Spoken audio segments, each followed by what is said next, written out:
यदि थाने वाले आपकी शिकायत नहीं दर्ज करते हैं, ऐसी दशा में आपको क्या करना चाहिए, आज हम इसी बिंदु को समझने का प्रयास करते हैं। दोस्तों, मैं हूं एडवोकेट देव भास्कर मिश्र, आप देख रहे हैं अपना पसंदीदा चैनल लाभ विद भास्कर।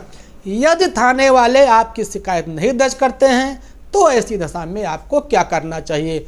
अगर आपको कहीं पर चोट लग गई है, कहीं पर कोई और गंभीर अपराध हुआ है और थाने वाले आपके शिकायत प्रार्थना पत्र पर आनाकानी करते हैं, वो नहीं दर्ज करते हैं, तो आप उनको छोड़ दीजिए।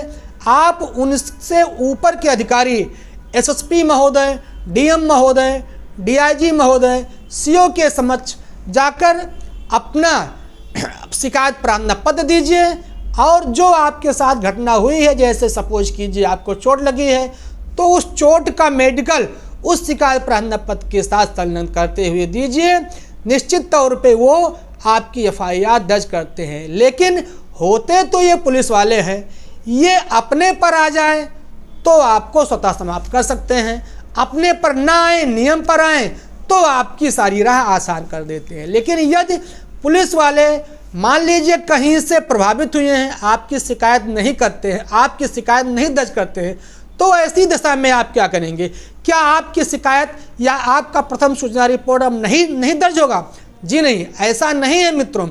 इसके लिए विधिये व्यवस्था भी दी गई है और उस विधिये व्यवस्था का पालन करना हमारा आपका सबका धर्म होता है कि हम अपने कर्तव्यों के लिए, अपने अधिकारों के लिए विधिये व्यवस्था का सहारा लेते हुए आगे बढ़ें और निश्चित तौर पे सफलता हासिल करें। ये भी मन में एक उत्साह होना चाहिए। मान लीजिए आपको चोट लग गई है, ये सारे पुलिस वाले, थाने वाले, एसएसपी साहब, डीएम, डीआईजी, सीओ ये नहीं दर्ज करते हैं तो घबराइएगा नहीं। आपका प्रार्थना पत्र आपके ज़िले के मजिस्ट्रेट महोदय लेंगे।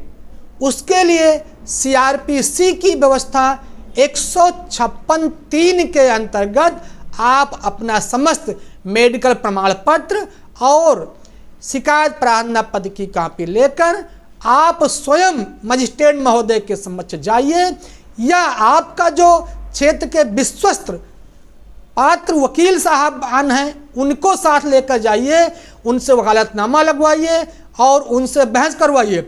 156(3) के प्रार्थना पत्र पे आपकी सुनवाई होती है। मजिस्ट्रेट महोदय यदि ये देखेंगे कि आपके प्रार्थना पत्र सही है तो थाने से एक रिपोर्ट कॉल करते हैं और वो ये पूछते हैं कि इस व्यक्ति का एफआईआर लिखा गया है या नहीं लिखा गया है। थाने वाले यदि एफआईआर लिखे हैं तो आसानी से दे देंगे कि एफआईआर लिख लिया है, अगर नहीं लिखे हैं तो वो ये भी बता देंगे कि एफआईआर नहीं लिखा गया है।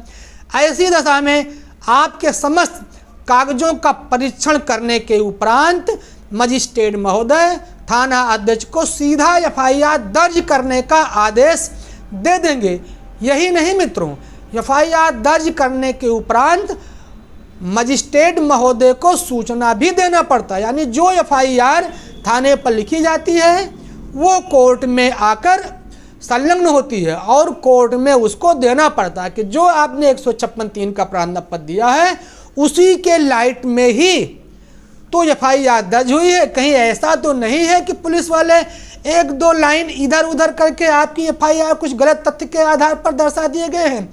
इसलिए उस एफआईआर की सत्यता की जांच भी मजिस्ट्रेट साहब करते हैं, फिर अगले कार्रवाई में उसकी विवेचना कराने का आदेश देते हैं और विवेचना होने के बाद जो भी सही पोजीशन होती है उस पर पुलिस साहबान लोग अपना कार्य करते हैं। मित्रों, ये रही आज की जानकारी।